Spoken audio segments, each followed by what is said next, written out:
La récente attaque terroriste à Kpinkankandi, ayant coûté la vie à plus de 12 soldats togolais, continue de provoquer des réactions.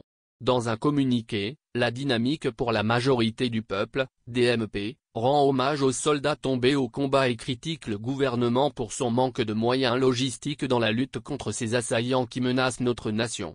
Lecture. Communiqué de presse de la Dynamique pour la majorité du peuple. Que fait au juste le gouvernement pour arrêter cette spirale de violence contre notre pays?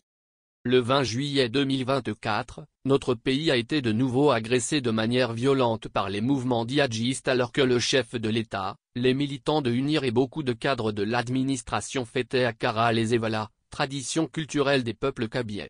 En effet, dans la soirée du samedi 20 juillet 2024, la conférence des présidents de la DMP a appris à travers les réseaux sociaux que le poste opérationnel avancé de Kpinkankandi, localité située dans le canton de Koundjouaré dans la préfecture de Kpandjal, a été attaqué par des groupes terroristes faisant plus de 12 morts parmi nos vaillants soldats. La DMP condamne fermement cet acte barbare et odieux contre notre pays. La DMP présente ses sincères condoléances aux familles de nos valeureux soldats tombés sur le champ d'honneur et souhaite un prompt rétablissement à tous les blessés. Cette énième attaque d'une telle ampleur contre notre pays suscite de sérieuses interrogations sur les raisons réelles qui peuvent expliquer cet acharnement violent des groupes terroristes contre notre pays.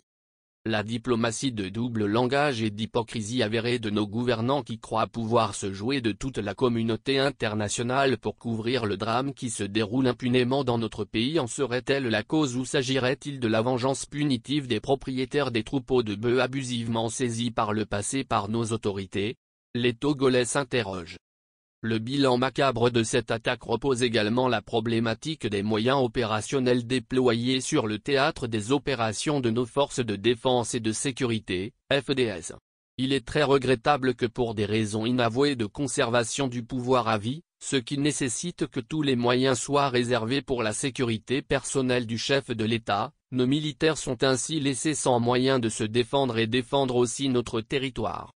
La DMP se demande pourquoi ce poste opérationnel avancé est aussi dépourvu de moyens logistiques et humains alors qu'il s'agit d'un point stratégique pour la lutte contre ces voyous qui attaquent notre pays. La DMP note avec regret que le déficit de communication transparente de nos gouvernants sur les événements qui se déroulent avec nos FDS qui meurent par dizaines dans ces attaques terroristes et le manque de professionnalisation des moyens et des stratégies de défense cachent mal les intentions réelles du gouvernement quant à sa volonté de lutter efficacement contre ces djihadistes. La DMP exige du gouvernement des actes pour rendre des hommages mérités à ces vaillants soldats tombés sur le champ d'honneur avec leur identification et de traiter leurs familles avec dignité et respect contrairement à ce qui se fait jusqu'à ce jour.